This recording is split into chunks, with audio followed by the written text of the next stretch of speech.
잠언 21장. 왕의 마음이 주의 손안에 있음이 마치 강의 물 같으니 그가 원하시는 곳이면 어디로라도 그것을 돌이키시느니라. 사람의 모든 행위가 자신의 눈에는 옳으나 주께서는 마음들을 감찰하시느니라. 정의와 공의를 행하는 것이 희생제보다 주께 더 기뻐 받아들여지느니라. 높은 눈과 교만한 마음과 악인의 쟁기질은 죄니라. 부지런한 자의 계획은 풍부함에 이르나 조급한 자는 누구나 궁핍함에 이를 뿐이니라. 거짓말하는 혀로 재물을 얻는 것은 죽음을 찾아다니는 자들에 의해 이리저리 흔들리는 헛된 것이니라. 악인의 약탈은 자신들을 멸망시키리니 이는 그들이 공의 행하기를 거역함이라. 사람의 길은 비뚤어지고 낯설지만 순결한 자로 말하면 그의 행위는 옳으니라. 다투는 여자와 함께 넓은 집에서 사는 것보다 지붕의 한 모퉁이에서 사는 것이 더 나으니라. 악인의 혼은 악을 바라나니 그의 이웃도 그의 눈앞에서 호의를 입지 못하느니라. 조롱하는 자가 벌을 받으면 우매한 자는 현명하게 되고 현명한 자가 훈계를 받으면 그는 지식을 얻느니라.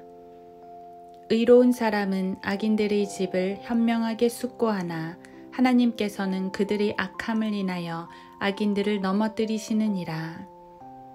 가난한 자의 부르짖음에 귀를 막는 자는 누구라도 그 자신도 부르짖게 될 것이나 들을 자가 없으리라. 은밀한 선물은 화를 가라앉히고 품 안에 있는 뇌물은 강한 진노를 그치게 하느니라. 공의를 행하는 것이 의인에게는 기쁨이나 죄악을 행하는 자들에게는 멸망이 있으리라. 명철의 길을 떠나 방황하는 사람은 죽은 자들의 회중에 남으리라. 쾌락을 좋아하는 자는 가난하게 되고 술과 기름을 좋아하는 자도 부하게 되지 못하리라. 악인은 의로운 자를 위한 몸값이 될 것이요 범죄자는 정직한 자의 몸값이 되리라. 다투고 성내는 여자와 함께 사는 것보다 광야에서 사는 것이 더 나으니라. 현명한 자의 처소에는 귀한 보물과 기름이 있으나 어리석은 사람은 그것을 다 써버리느니라. 의와 자비를 따르는 자는 생명과 의와 명예를 얻느니라. 현명한 사람은 용사의 성읍에 올라가서 그 의지하는 힘을 무너뜨리느니라. 자기 입과 자기 혀를 지키는 자는 누구나 고난에서 자기 혼을 지키느니라. 교만한 진노 가운데 행하는 자의 이름은 교만하고 거만한 조롱자니라. 게으른 자의 욕망이 그를 죽이나니 이는 그의 손이 수고하기를 싫어함이라. 그는 온종일 욕심만 부리나 의로운 자는 아끼지 않고 베푸느니라. 악인의 희생제는 가증한 것이거늘 하물며 악한 마음으로 그것을 가져오는 것이야 더욱 악하지 않겠느냐.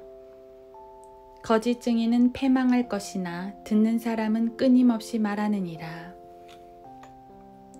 악한 사람은 그의 얼굴을 굳게 하나 정직한 자는 자기 길을 곧게 하느니라. 어떠한 지혜나 명철이나 도모도 주를 대적할 수 없느니라. 전쟁의 날을 위하여 말이 예비되어도 구원은 주께 속한 것이니라.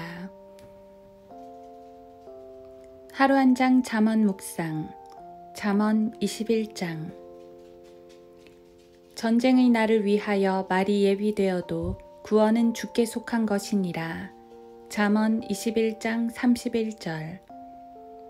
성경에서 명백히 볼 수 있는 분명한 진리 중 하나가 바로 이것입니다. 전쟁은 군사력에 달려있지 않고 주 하나님께 달려있다는 사실이지요. 군사력으로 열세였을 때 하나님의 도우심으로 승리한 예를 우리는 얼마든지 찾아볼 수 있습니다. 이스라엘이 홍해 앞에 있을 때 파라오는 엄청난 군대를 이끌고 쫓아왔습니다. 하지만 하나님께서는 이스라엘을 구원하시고 파라오의 군대를 바다에 몰살시키셨습니다. 기드온은 300명을 가지고 미디안 대군을 물리쳤고 사무엘은 기도로 필리스티아를 물리쳤습니다. 여호사밧은 암몬과 모압과 에돔 연합군에게 위협을 당했지만 기도하고 찬양할 때 적군들이 자기들끼리 싸워 자멸했습니다. 히스기야의 기도로 아시리아 대군 18만 5천 명이 하루에 몰살한 것은 너무나 유명합니다. 일찍이 소년 다윗은 용사 골리앗을 죽임으로써 이스라엘의 승리를 가져왔습니다. 다윗은 골리앗 앞에서 전쟁은 주의 것이다 하고 소리쳤습니다. 아마도 잠언의 이 구절은 다윗이 솔로몬에게 전해준 말인지도 모르겠습니다. 그 외에도 수많은 전쟁들이 있지만 승리한 전쟁 중 하나님의 능력으로 하지 않은 건 하나도 없었습니다. 심지어 이스라엘이 강했을 때조차 이스라엘이 전투력이 아니라 하나님의 능력으로 승리했습니다. 여호수아는 분명 군사력으로 전쟁한 게 아닙니다. 여리코는 군사력으로 무너뜨린 게 아니었습니다. 아모리인들도 이스라엘의 칼날보다는 우박과 돌덩이에 더 많이 죽었습니다. 반면 그들이 범죄했을 땐 작은 성읍 아이 하나 멸하지 못했습니다. 모든 전쟁은 하나님이 주관하셨습니다. 심지어 이방인들끼리 싸우는 전쟁들도 하나님이 관장하셨습니다.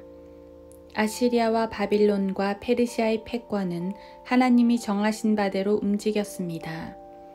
왜 성경은 이처럼 전쟁 이야기로 가득 차 있는 걸까요? 그것은 우리에게 다윗이 깨달은 바로 그 진리를 알려주시기 위함입니다. 신약 성경은 구약과 달리 물리적 전쟁을 말하지 않습니다. 대신 영적인 싸움들을 말합니다. 영적인 싸움이라니까 사람들은 소홀히 생각하는 경향이 있습니다. 피가 터지고 사람이 죽고 도시가 파괴되는 실제적인 전쟁에 비해 영적인 싸움은 아무것도 아닌 것 같습니다.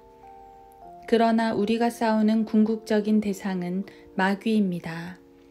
성경은 우리에게 마귀를 대적하라고 말씀합니다. 하지만 우리가 그 큰 마귀를 어떻게 대적합니까? 그래서 우리에게 알려주시는 겁니다. 아무리 무서운 마귀라 할지라도 또 아무리 거대하게 밀려오는 세상의 파도라 할지라도 그 전쟁은 하나님께 속해 있음을 말입니다. 그래서 바울은 이렇게 말합니다. 우리의 전쟁 무기는 육신적인 것이 아니요 오직 하나님을 통하여 견고한 요새들을 무너뜨리는 능력이라. 물리적 전쟁이든 영적 전쟁이든 전쟁은 하나님의 것입니다. 우리는 그분의 능력으로 싸웁니다. 나 자신은 한없이 연약하지만 그분의 전능하심이 우리를 향해 있습니다. 전쟁은 주께 속한 것, 구원은 주께 속한 것입니다. 우리는 주님만 의지합니다.